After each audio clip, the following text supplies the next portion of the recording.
238쪽. 자, 238쪽을 보시면 지난번에 빛의 세기에 따라서 식물이 양엽, 음엽, 맨 꼭대기는 잎은 어떤 걸 냈어? 햇빛을 받을 때, 그치, 양엽. 햇빛을 받을 때 받아서 아싸리, 그지? 물 들어올 때 노저라는 식으로. 그래서 양분을 많이 합성할 수 있을 때 최대한 열심히 광합성하기 위한 두껍고 울타리 조직이 많이 발달된 양엽이었어. 반대로 아래쪽은 잎면적은 넓고요. 굳이 광합성을 많이 할 필요 없어. 그래서 엉성하게 배치되어 있는 해면 조직 형태로 배열된 형태였겠죠. 그게 이제 음엽이 되는 거죠. 오케이, 음엽. 자, 그래서 빛에 대해서 그런 설명을 해드렸었고, 빛의 파장도 적색강이 어디까지 들어가? 수심 깊숙한 곳까지. 그래서 적색강을 주로 이용할 수 있는, 자, 거의 얕은 곳과 중간 정도 깊이와 깊은 곳까지도 다 적색강, 청색강 들어가니까, 적색강이 아니라 청색강이 들어가니까 그걸 이용할 수 있는 홍조류는 깊은 곳까지도 배치되어 있더라 라고 말씀을 드렸습니다. 그럼 이제 두 번째로 온도에 의해서 생물이 적응한 형태를 한번 봐보도록 합시다. 온도에 의해 생물이 적응한 형태. 자, 생물이라 하면 식물도 있고 동물도 있겠죠. 자, 동물이 적응한 형태를 한번 생각을 해보자는 거지. 자, 과학자들이 이제 찬찬히 관찰해 봤더니, 그지? 관찰해 봤더니 똑같은 여우라고 하는 생물 종인데도 그 여우가 주로 사막 지역에 살고 있는 사막 여우냐, 온대지방의 여우냐, 아니면 극지방의 여우냐, 오케이? 사막 지역의 여우냐, 온대지방 여우냐, 극지방의 여우냐에 따라서 되게 몸집 크기도 다르고 말단부의 크기도 다르네. 몸집 크기도 다르고 말단부의 크기도 다르네. 그치? 자, 그래서 어떻게 다른가 봐봤더니 말단부, 그러니까 우리 말단부라고 하는 건 뭐 손, 발 뭐 이런 걸 말하는 거죠. 말단부. 손이나 발 이런 걸 말할 거야. 자, 말단부 크기는 사막에 살고 있는 여우들은 말단부가 귀가 이렇게 커. 근데 북쪽 지방은 어때? 귀가 짧아. 우리가 겨울에 추워지면 뭐 후드 뒤집어 쓰고 다니고 아니면 목도리를 둘둘둘 감아서, 그죠? 목도도 줄덜 시키고, 그죠? 따뜻하게 입고 다니는 것처럼, 귀마개도 하고 다니는 것처럼, 그지? 여러분 뭐 스키 타러 갈 때 봐봐. 다 꽁꽁 감싸다가 추운 부분에 칼바람 못 들어오게. 마치 그런 것처럼 말단부를 이렇게 거의 작은 크기로 되어 있더라는 거지. 그걸 알아낸 과학자가 있었어.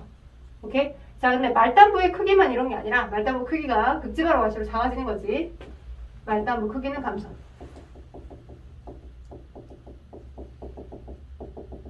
근데 이제 지방의 저장량도 약간의 차이가 나더라는 거야. 자, 관찰을 해봤더니 사막 지역에 살고 있는 여우는 지방의 저장량이 거의 없고요. 핀, 가벼워. 근데 극지방은 지방 저장량이 좀 크고요. 몸집의 크기가 비례하고, 여기는 가볍고. 왜 그러겠어? 몸집은, 즉 지방, 상대적으로 여러분도 마찬가지 겨울이 될수록 약간 탄수화물로 저장했던 형태들도 이결항이 만약 있다면 지방의 형태로 바꿔서 저장합니다. 동일한 그램을 저장한다라고 할 때, 그리고 동일한 그램을 태웠었을 때 훨씬 더 많은 열량을 만들어주는 것이 누구예요? 지방이거든. 지방은 1g당 몇 킬로칼로리 열량을 내나? 지방 9, 맞아. 9킬로칼로리. 탄수화물이나 단백질은 4거든.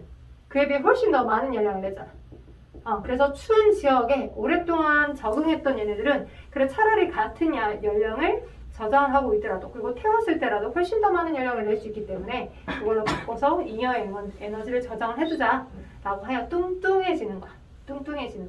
오케이? 그래서 자, 어디로 갈수록, 극지방으로 갈수록 몸집의 크기는 커지더라 라고 하는 거죠. 몸집의 크기가 비대, 지방 저장량도 증가.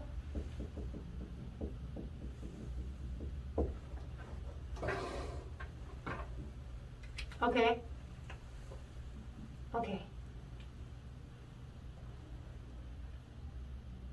자, 그래서 이것들은, 자, 물론 여러분이 북극지방에 살고 있던 여우를 열심히 이제 대이동해서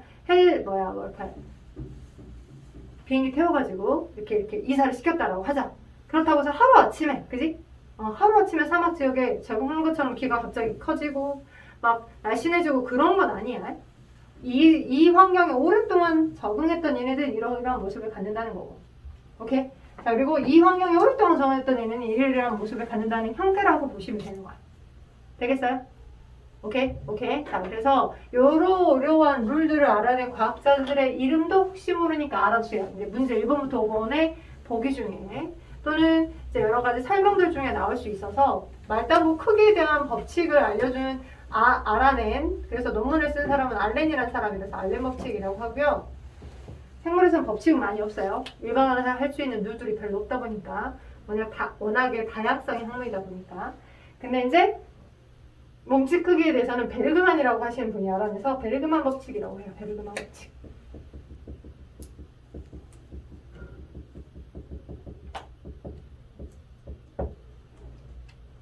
그래서 네, 추운 지역으로 가면 갈수록 뚱뚱해지는구나, 몸집의 크기가 커지는구나 라고 이야기한 사람들의 법칙. 베르그만, 그 다음에 이제 알레.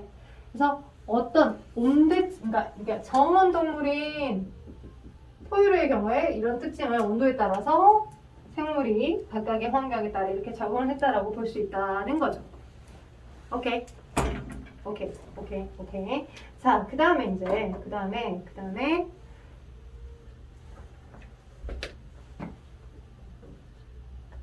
식물. 근데 이제 동물은 추우면 예를 들어서 뭐 겨울잠을 자러 들어간다거나 저온 동물들 중에서 또는 뭐 이렇게 나름 변온 동물들은 낮은 온도에서만 기능할 수 있는 나름의 시스템이 있어요. 오케이? 그래서 나름 적극적으로 몸을 움직이거나 다른 데를 도망가거나 하는 형태로 대피할 수 있거든. 근데 식물은 어때? 식물은? 내가 여기가 춥다고 해서 갑자기 추워졌다고 해서 그지? 뿌리를 뽑아다가 다른 곳에 뿌리를 내릴 거야 라고 움직일 수 없잖아. 그지? 그래서 식물은 조금 더 다른 방식으로 식물은 온도에 따라 적응을 해나갑니다. 그리고 여러분이 아시다시피 식물은 또 여러 타입이 있어. 무슨 타입의 식물들이 존재하냐면 겨울이 될 때쯤, 현재 지금 단풍 들고 있죠. 그리고 단풍이 다 들었고 떨어질 때쯤이죠. 그래서 겨울쯤이 되면 이제 여러분은 어떠한 나무들을 기억합니까? 앙상한 나무들을 기억할 겁니다. 거의 잎이 하나도 없는. 미리 다 잎을 떨치는 거거든. 그래서 식물은 두 종류의 식물이 있어. 낙엽수 그리고 상록수. 낙엽수와 상록수 두 종류로 나눠볼 수 있어요. 낙엽수, 상록수. 오케이. 자, 낙엽수는 예정된 잎떨침을 하는 아이들이야. 예정된 잎떨침을 하는 아이들. 자, 온대 지역에 이제 온도가 차가워지는 걸 인지해서 거의 온도도 차가워지고 겨울이 다가옵니다. 겨울이 다가오면 토양 속에 물기도 사라져요. 오케이, 건조 기후거든, 거의 온대 지역에. 오케이, 그러다 보니까 자, 잎들을 그대로 무성이 많이 달고 있는 경우에 겨울을 버틸 때 이 많은 잎들을 무수히 그대로 달고 있으면 식물의 잎에서는 무슨 작용했어? 혹시 증산작용이라고 들어봤을까? 증산작용을 해야지만 계속 파이프라인, 물이 계속 움직일 수 있게끔 해주는 파이프라인을 계속 제공해주는 거잖아. 그지? 수분을 계속 공급할 수 있는 일종의 파이프라인. 뿌리에서부터 흡수한 물들을 물관을 통해 이동을 해서, 그죠? 계속 이동을 시킨 형태들이니까. 그치? 그러면 이 물을 수증기 상태로 바깥으로 버린 만큼 또 물을 계속 쭉쭉쭉 빨아올리는 형태잖아. 오케이? 그러면 활발하게 잎이 있고 계속 증산작용을 한다라고 하면 이 토양 속에는 물을 뺏길 수도 있잖아. 건조한데, 토양 속에 물기도 하나도 없는데, 겨울 나야 되는데, 얼어 죽겠는데. 그치? 그래서 일부러 낙엽수림들은 어떤 형태로 된 거냐면 겨울이 될 때, 추워지는 겨울이 될 때 여기 이 잎 가지에 잎들이 이렇게 있다라고 하면 이 가운데쯤에 죽은 세포층을 만들어. 나도 죽은 세포층, 니도 죽은 세포층. 오케이? 그래서 죽은 세포층을 만들어서, 자, 당연히 온도가 낮아지면 낮아질수록 우리가 단풍이 들죠? 단풍이 드는 이유 또한 뭐 때문이야? 이 잎들이 녹색을 띠고 있지 않고 점점 노랗고 빨개지는 건 뭐 때문이야? 엽록소가 파괴돼서 그래. 엽록소가 파괴돼서. 오케이? 자, 햇빛이 셀 때, 빛이 셀 때, 그리고 온도가 높을 때, 온도가 높을 때, 오케이? 온도가 높을 때,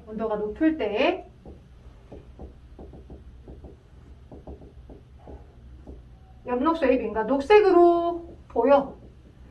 온도가 높을 때 기능을 잘 해주고 있는, 광합성을 하기 위해서 기능을 아주 잘 해주고 있는 엽록소 A나 B들은 계속 햇빛을 열심히 받고 있고 우리 눈 쪽으로는 녹색을 반사시키기 때문에 식물의 잎 자체는 녹색으로 보여.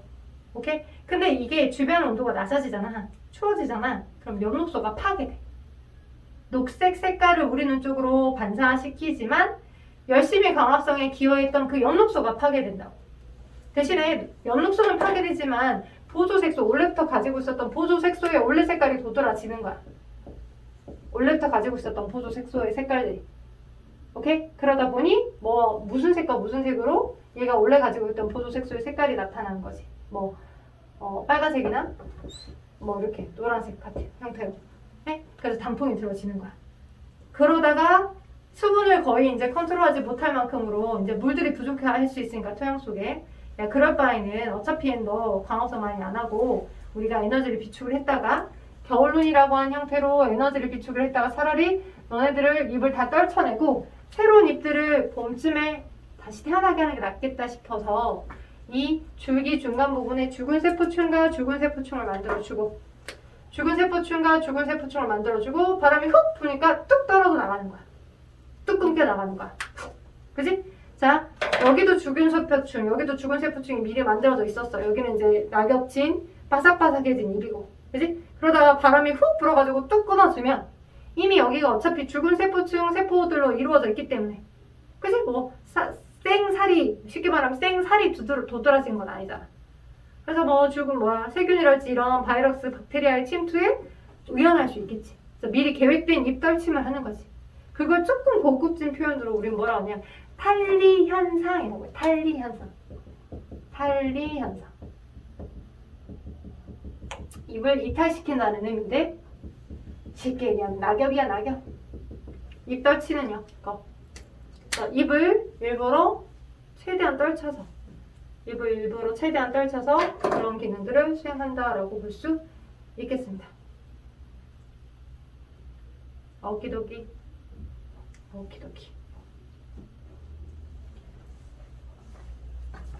그래서 잎떨침을 이렇게 하더라라고 보시면 될 것 같네요. 잎떨침을 이렇게 하더라라고. 그 다음에 이제 상록수요. 여러분 거기 그 표 안에도 나와 있죠. 은행나무는 기온이 내려가면 단풍이 들고 잎을 떨군다. 낙엽. 아까 지금 제가 설명한 거. 그 다음 동물들 중에 변온동물. 개구리는 변온동물이죠. 그죠? 주변 온도에 따라서 온도가 쉽게 달라지는 형태의 변온동물입니다. 걔네들은 겨울잠 들어갑니다. 근데 어떤 식의 겨울잠이냐면 낮은 온도에서만 최소한의 기능을 수행할 수 있는 겨울잠이에요. 그러니까 낮은 온도에서만, 그지? 그러니까 생존 유지에 필요한 만큼의 최소한의 물질을 할 수 있는 그 효소 시스템만 돌아가는 거야. 온도가 높을 때는 이것도 하고 저것도 하고 활동도 많이 할 수 있는 형태의 효소 시스템이 다 돌아가는 거기에 활동보다는 생존에 필요한 만큼 최소한의 뭔가만 할 수 있는 그 효소 시스템만 돌아가다 보니 멈춰있는 거야. 기절된 상태로. 죽지는 않았어. 오케이? 근데 온도가 높아지면 움직임도 가능한 형태의 효소 시스템도 돌아가서 활동해낼 수 있는 형태가 되는 거고. 그걸 이제 변온동물의 겨울잠이라고 하는 거고. 그 다음 이제 부극여우에 대한 설명했었고, 여러분 책에는 나와 있지 않은 부분이지만 이제 제가 설명할 상록수 부분이 이겁니다. 여기까지 조금 어렵지는 않죠? 단어들이 조금 생소했지. 단어들이 어렵지는 않을 거야. 단어들이. 상록수 부분이 훨씬 더 쉽다라고 생각할 수 있는데, 상록수 부분. 상록수 하면 뭐 떠올라요? 어떤 나무? 일푸르른 소나무. 그죠? 소나무가 일종의 상록수잖아요. 그래서 TV 보면 거의 이제 TV 화면 조정 시간 끝날 때쯤 보면 거의 막 눈이 막 많이 내려있는 눈을 겁나 굉장히 눈을 무게를 이기고 막 이렇게 뾰족뾰족한 그 푸른 그 가지라고 표현하기 좀 그런데 뾰족한 형태의 잎이죠. 소나무 자체가 그 위에 눈이 이렇게 무겁게 들려져 있잖아. 그런 식으로. 자, 그래서 상록수라고 하는 형태는 겨울 동안에도 잎을 안 떨치고 버티고 잘 있습니다. 겨울 동안에도 잎을 안 떨치고 잘 버티고 있어. 어떻게 그럴 수 있냐? 자, 상록수 잎의 잎세포에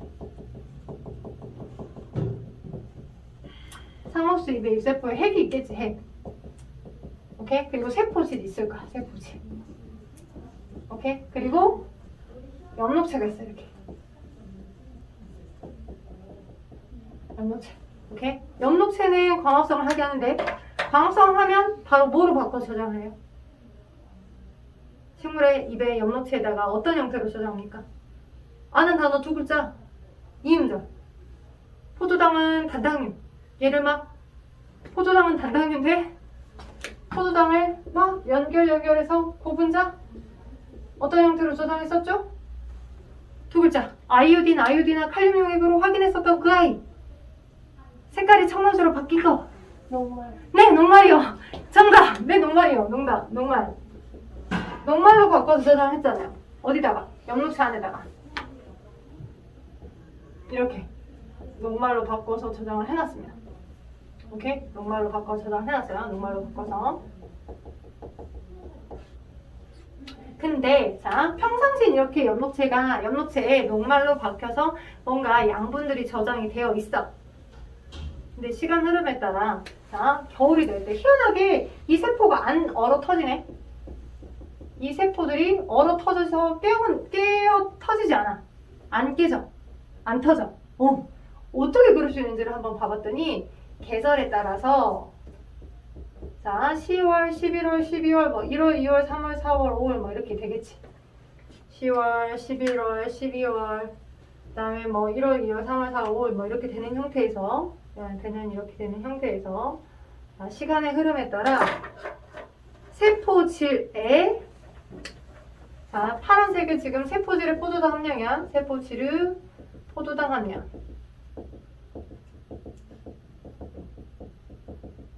자, 그리고 빨간색은 엽록체의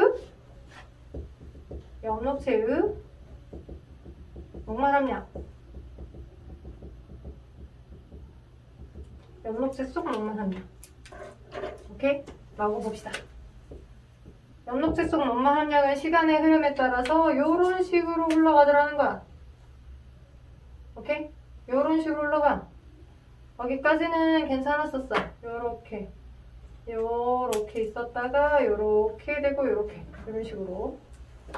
근데 포도당 함량은 요렇게. 포도당 함량은 거의 없었는데 올라갔다가 포도당 함량 거의 없었는데 12월이 될 때 이렇게 증가했다가 2월다가 증가했다가 이렇게. 얘 포도당.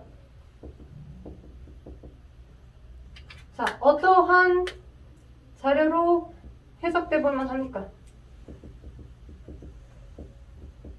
엽록체 속 녹말의 함량은 시간이 갈수록 감소되어 가네요. 엽록체 안에 있던 다당류 녹말이 그지? 감소된 것만큼 포도당이 증가돼요. 그죠? 엽록체 속에 있는 다당류 녹말의 양이 감소돼 갈수록 포도당의 함량이 증가해서 그지? 겨울철에 포도당의 함량이 늘어나져 있어. 12월, 1월, 2월. 그치? 그러다 다시 이제 따뜻해지니까 포도당 함량 감소하고 녹말의 함량은 또 증가하고 이렇게. 그죠? 거의 반비례 관계처럼 보이죠? 그죠? 우리는 그러면 무엇을 예측하고 예상을 해볼 수 있을까? 어떤 생각을 해볼 수 있을까? 어떤 생각을? 혹시 여러분 맹물은 몇 도에서 오나요? 물 0도. 그죠? 근데 물에 내가 소금을 겁나 뒤지게 탔어. 소금물이 됐어. 소금물은 몇 도에서 올까요?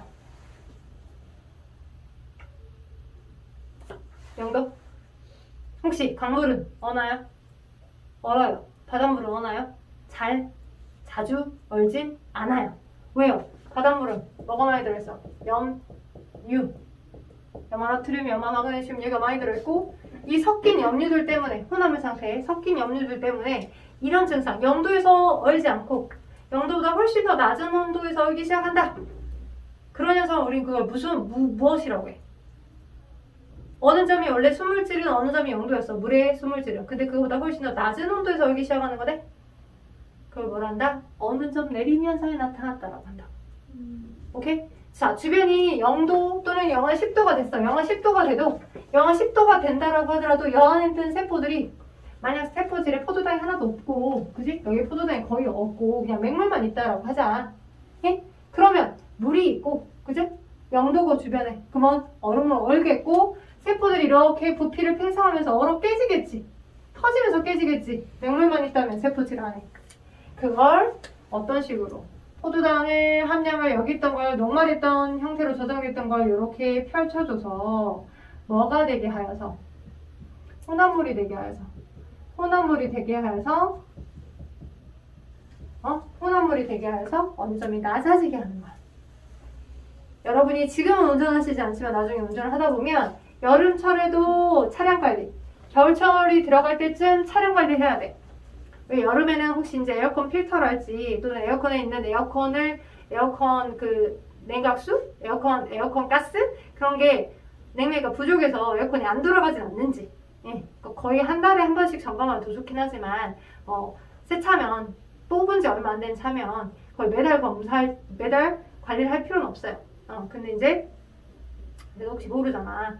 그렇기 때문에 겨울이 될 때쯤은 냉각수를 부동액을 넣어줬는지는 확인해봐야 돼. 부동액을 넣어줬는지. 왜냐면 자 엔진의 과열을 막아주기 위한 냉각수라고 하는 게 있어요. 엔진의 과열을 막아주기 위한 냉각수라는 아이가 존재할 건데 그 냉각수라는 아이가 순수 100% 물만 들어있다라고 한다면 이 정도가 되면 얼어서 깨지겠죠. 터지겠죠. 그래서 여기다가 뭘 넣었냐? 에틸렌 글리콜이라고 하는 혼합 용액을 넣어주는 거야. 이 아이를 좀 집어넣어줘서. 이게 부동액이야. 냉각수만 들어있게끔 하는 게 아니라 에틸렌 글리콜이라는 화합물이 섞여져 있는 거. 오케이? 그래서 0도가 됐었을 때 얼어 깨지지 않도록 하는 거. 냉각수의 그 돌아다니는 파이프 라인에 있는 그 물들이 얼어 터지지 않도록 하는 형태. 오케이? 되죠? 그런 원리와 똑같이 생물의 입세포도 무엇 원리를 이용했다? 어느 점 내리 현상을 이용했다.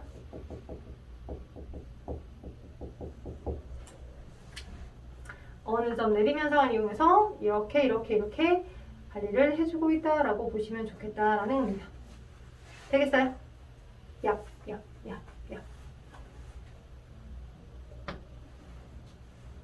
자, 그래서 우리 눈 많이 올 때 그 제설제 뿌려주는 것도 같은 원리야. 제설제 뿌려준 것도 같은 원리. 염화칼슘 같은 거 뿌려준 것도 자, 어느 점 내림 현상을 이용해주는 원리와 똑같더라. 또 여기서 한 가지 더. 식물이 이런 식의 적응한 형태들로 하나가 또 뭐가 있냐면 식물의 적응 중에 하나로 세포막의 유동성이 증가되어야 돼. 그러니까 어떤 함량이 증가하냐면 글리세롤이라고 들어봤는지 모르겠어. 우리 지워도 되지? 다 그렸지? 네네. 여러분의 몸의 에너지원으로 사용되는 중성지방 중에 중성지방이 우리 몸에서 소화가 되면 지방산과 3개의 지방산과 글리세롤. 그 글리세롤은 우리 몸에 이제 어느 정도 지용성 물질이라고 보시면 돼요. 지용성 물질. 그래서 지용성 물질의 함량을 좀 높여줘. 어찌됐든 아주 추운 겨울이 되면 최대한 그런 느낌 여러분 봤나? 좀 뻣뻣해진 느낌? 되게 추우면 우리 몸도 혈액순환이 되게 잘 안 되고 막 그런 느낌 들잖아. 추웠을 때. 내부에서 우리가 따뜻한 방에 막 모이는 게 아니라 있는 게 아니라 그지? 막 추위를 막 버티고 그런 있는 상황이라 하면 막 움직이기도 싫고 근육도 좀 굳는 것 같고 뻣뻣해지는 느낌이 드는 것처럼 얘를 세포도 마찬가지 뭔가 추가적인 고려할 사항을 해주지 않는다면 세포막의 유동성도 감소돼. 오케이? 그래서 세포가 여안에 이런 형태로 혼합물 상태를 만들어줘서 어느 정도 내림을 해줬다 하더라도 주변의 온도가 하도 더 낮다라고 한다면 이제 유동성이 감소돼 버릴 수도 있어. 그래서 얼어서 뭐 툭 치면 딱 깨져버리는 형태처럼 될 수 있기 때문에 막의 유동성, 세포막의 유동성을 증가해주기 위한 형태로 글리세롤의 함량이 증가해. 지용성의 함량이 증가한다고. 지용성 함량이 증가. 물질 함량 증가. 세포막의 유동성을 증가하기 위해서.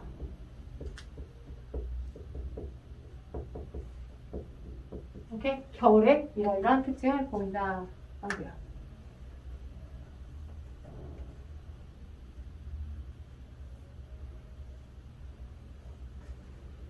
오케이. 자, 그래서 그런 부분들이 있다라고 보시면 될 것 같아요. 자, 그 다음에 이제 아래 보면 물과 생물에서 나와 있습니다. 온도와 관련된 식물 또는 동물들의 적응한 형태들은 다 지금 설명을 해드려 봤고요. 자, 그 다음 물과 관련된, 물과 생물에 관련된 부분까지 아래 내용은, 표는 내용이 간단하니까 내용 자체도 좀 간단해서 설명까지 마저 하고 문제를 좀 풀어볼 수 있는 시간을 좀 드려볼게요. 일단은 물과 생물, 수생식물과 건생식물 이렇게 두 종류가 있거든요. 수생식물은 주변이 물이야. 수생식물은 주변이 물. 그래서 물에 쉽게 노출되어 있어. 주변에 물이 풍부해. 자, 그러면 물을 흡수하게끔 하기 위해서 열심히 노력할 필요가 있을까? 굳이 주변에, 이게 좀 극단적 비율을 들어볼게. 막 굳이 주변에 항상 남자들이 끌어. 그럼 내가 남자의 이목을 끌기 위해서 막 노력할 필요가 있을까? 나는 노력해야지. 나는 얼굴이 안 잘겠으니까 나는 노력해야지만 아까처럼 그런 상황이라고 하자. 얼굴이 이뻐. 내가 그러면 이제 내가 또 너무 외모 지상주의인데 얼굴만 보고 근데 극단적 비유를 하자면 그거야. 예, 극단적 비유를 하자면 뭐 그런 거야. 그래서 항상 주변에 이게 이제 부족함이 없어. 남자의 부족함이. 그치? 뭐, 이 친구, 저 친구 다 있고, 사교적이고, 괜찮아. 그러면 굳이 뭐, 남자들의 마음에 들기 위해서 내가 뭐 노력을 한다거나, 뭐 성형을 한다거나, 그럴 필요 없잖아. 요즘 뭐 다 성형하는 사람들 다 그렇다는 건 아니지만, 막 예전 선생님 때 식의 어떤 그런 사고로는 막 강남에 막 일부러 그냥, 아무튼 강남 남자랑 사귀려고 막 노력해서 막 아침 일찍부터 뭐 클럽 간다고 그런 그런 생각 없는 후배도 있고 있어서 이게 다양한 친구들이 있었다고요. 그 비유를 한 거야. 극단적인 비유. 모두 다 그렇다는 게 아니라. 그래서 이거야. 수생식물은 주변에 물이 풍부하니까 굳이 물을 흡수하기 위한 뿌리를 많이 발달시킬 필요가 있나? 필요하지 않아. 뿌리가 발달이 잘 되어 있지 않아. 뿌리 발달이 굳이 필요 없으니까. 뿌리 발달이 미약하다. 언제든지 물을 잘 공급받을 수 있으니까. 그래서 뭐 불애옥잠이랄지, 그지? 또는 뭐 연꽃. 뭐야, 불애옥잠인데, 불애옥잠이랄지, 이런 거. 그런 거. 자, 그래서 뿌리 발달은 좀 미약한 편이야. 그러니까 건생식물은 상대적으로 어쩌겠어. 뿌리를 완전 발달시켜야 되겠지. 예. 건조기후, 사막기후에 있는 애들. 그래서 뿌리가 아주 잘 발달돼서 지하수라도 정말 어떻게든 뿌려 먹어야 얘네가 그거 이제 양분을 받고 버틸 수 있을 만큼이 돼야 되니까. 누구는 건생식물, 건조기후에 있는 사막기후에 있는. 거기다가 저수 조직도 잘 발달돼서 통통해. 그리고 나름 식물이 증산작용을 잘하지 않아야 돼. 이 식물이 만약 증산작용을 많이 해버리면 겨우 어렵게 지하에서부터 뽑아박았던 그 물들, 모아뒀던 그 물들 다 뺏기겠잖아. 그러니 뾰족뾰족한 입으로 진화되어 온 거야. 입이 그냥 가시처럼. 입이 이꼴 쌤 가시처럼. 그지? 이건 이제 이 물의 증산작용을 통한 손실을 최소화하기 위한 거야. 손실 최소화. 낮에 그래서 증산작용을 하지 않도록 가시처럼 되어 있는 그런 형태의 나무야. 선이잖아. 오케이. 자, 그래서 나름 부족하면 그걸 더 극복하고자 노력을 많이 한 형태들로 대체적으로 식물이든 동물이든 다 그렇게 흘러간다라고 보시면 돼요. 그리고 수생식물에서 아마 여러분의 책에 이렇게 나와 있을 거야. 연꽃은 호흡을 돕기 위해서 줄기에 공기가 흐르는 조직이 발달되어 있다라고 되어 있어. 오케이? 자, 줄기에 공기가 흐르는 자원. 만약 수생식물이니까 물속에 만약 잠겨 있다라고 하자. 그럼 햇빛이 여기 표면에서부터 주로 들어올 건데 막 깊이 잠겨 있다라고 하면 햇빛을 더 많이 자주 못 받겠죠. 빛의 세기가 약하겠죠. 그죠? 그래서 얘가 마치 우리가 뭐 이렇게 그 구명조끼 아니면 튜브 낀 것처럼 약간 부력을 높여주는 형태들로 공기층을 조금 많이 줄기라고 한다면 공기가 드나들 수 있게끔 해주는 공기들이 드나들 수 있는 조직이 많이 생긴 거야. 그래서 연의 줄기라면 얘를 단면을 딱 잘라본 모습이 어떤 모습이냐면 연근나물 먹어본 적 있을걸? 마치 환풍기처럼 이제 막 여기 세포들은 다 촘촘하게 있는데 모든 세포가 꽉 다 들어찬 게 아니라 약간 뻥뻥 비어있지. 뻥뻥. 이게 뻥뻥 뚫려있잖아. 이런 식으로. 이런 식으로 구멍이 이제 뚫려서 나머지는 다 이렇게 세포들로 이렇게 갈색 조림처럼 이렇게 되어 있는데 여기는 뻥뻥 뚫려져 있고 여기가 이제 원래 그 약한 하나의 세포로만 되어 있는 기체들이 드나들 수 있는 통로의 조직이다. 이게 통기 조직이야. 통기 조직. 통기 조직이 잘 발달되어 있는 형태의 식물이 어떤 식물? 수생식물. 오히려 뿌리의 발달은 더 적게 발달되는 형태들이 수생식물.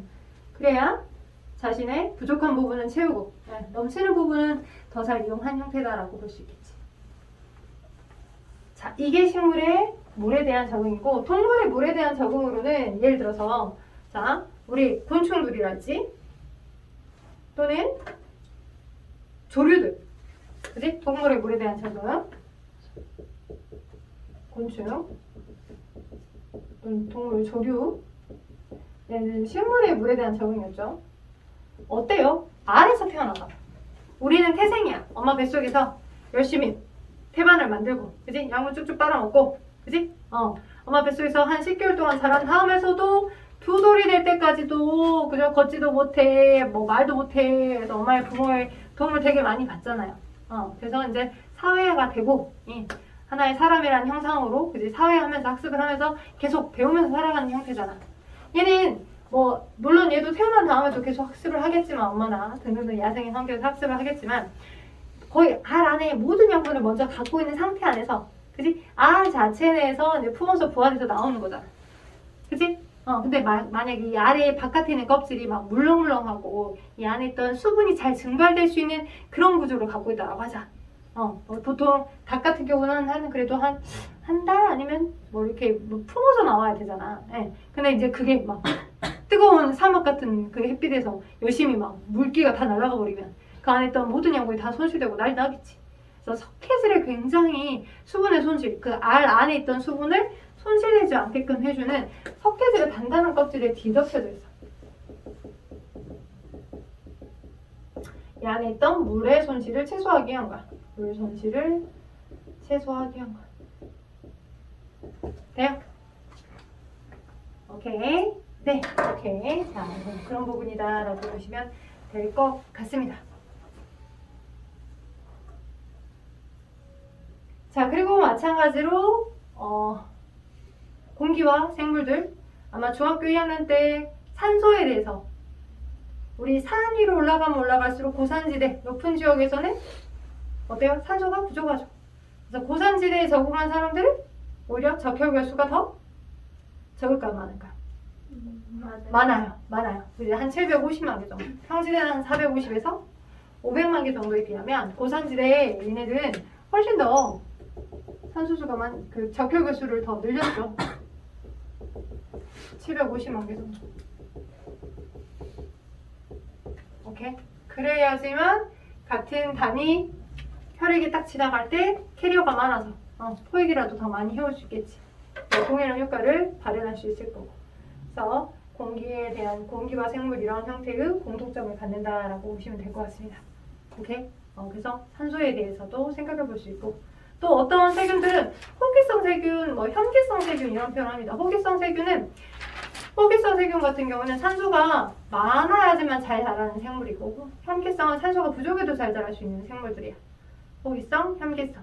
오케이? 그래서 그런 조건에 적응한 생물들도 있구나, 그런 생물 그룹들도 있구나라고 들어만 보시면 될 것 같고, 기체와 관련된 거네, 산소랑. 그 다음에 이제 토양과 식물에서 나와 있는 토양과 생물. 자, 모든 토양의 식물에게 거의 이제 비옥한 이제 양분을 제공해주는, 무리 양분들을 제공해주는 텃밭입니다, 어떻게 보면. 그런데 어떠한 토양은, 어떠한 식물은 정말 그 환경에 질소라고 하는 게 찾을래야 찾을 수가 없어. 정말 그 환경에 질소라고 하는 걸 찾을래야 찾을 수가 없거든. 근데 질소는 동물한테도 필요해. 왜냐면 동물의 단백질의 대류, 고기, 뭐 효소, 그지? 여러분 세포에 세포막에도 꼭 필요한 성분이 단백질이거든. 효소나 호르몬이나 항체나 이런 것들의 주재료가 되니까 단백질이거든. 혹시 코로나 걸려봤어? 코로나 걸리게 되면 물도 많이 마시라고도 하지만 난 항상 코로나를 걸려보기 전에는 그런 걸 이제 안 찾아봤었으니까 코로나 빨리 낫는 후유증 없이 낫는 근데 찾아보면 면역력도 높여야 돼. 간 침투가 됐으니까 물도 많이 마셔야 되지만 특히 고기 같은 거 많이 먹어요. 단백질 많이 섭취해야 돼. 그런 말 많이 하잖아요. 내 몸에서 열심히 내 몸의 전반적인 대사를 열심히 일을 해주는 게 단백질이거든. 그런 재료가 될 수 있는 고기, 뭐 소, 돼지, 닭. 그러니까 나 진짜로 그거 보고, 왜냐면 이제 좀 3일째 됐을 때, 코로나 3일 걸린 지 3일 됐을 때 목이 막 진짜 찢어질 것처럼 아프고 숨도 못 쉬어지고 막 이건 입을 내가 계속 벌리고 잤나 이런 느낌이 들 만큼 너무 아프더라고. 근데 목소리도 안 나오고. 목소리가 안 나오면 안 되잖아. 선생님 이제 수업을 해야 되는 사람이니까. 그래서 제발 휴증 없이 목은 나오게끔 해주세요 하면서 막 물을 하루에 2통씩 먹고, 그래 오늘은 소다, 그래 내일은 돼지다, 그래 닭이다. 겁나 찌질게 진짜 엄청나게 시켜서 먹었거든요. 그래서 저는 막 그 코로나 걸려 난 다음에 막 사람들이 막 약간 하혈을 했다는 둥, 생리가 끊어졌다는 둥, 막 약간 부작용들이 있었다는 사람들이 있더라고요. 저는 약간의 머리 빠짐? 탈모 정도는 아니지만 약간의 머리 빠짐 빼고는 뭐 목소리도 금방 돌아오고 괜찮았어요. 잘 챙겨 먹어서. 나 또 내 몸도 잘 챙기거든. 몸이 재산인지라. 그래서 여러분의 단백질은 정말 중요하네. 단백질로부터 질소를 섭취하니까. 근데 식물은 그런 질소를 섭취해줘야 되는데, 섭취받아야 되는데 먹어서 섭취할 수가 없거든. 그래서 기본적으로 밭작물들, 여러분의 뭐 이제 밭에서 자라는 작물들 있잖아요. 뭐 고구마나 감자나 또는 뭐 고추나 이런 그런 작물들을 재배를 할 때 항상 질소 비료, 화학 비료를 먼저 뿌리고, 그지? 이렇게 뭐 소가 이렇게 쟁기질을 한다거나 아니면 트랙터로 왔다 갔다 해서 충분히 그 토양 속에 이런 양분들, 질소라고 하는 양분들이 많아지게끔 한 다음에 재배를 해요. 그래서 식물이 그런 질소들을 열심히 먹고 잘 자라서 우리가 그걸 먹는 거거든. 오케이? 그래서 모든 식물은 다 필수 생산 원소야.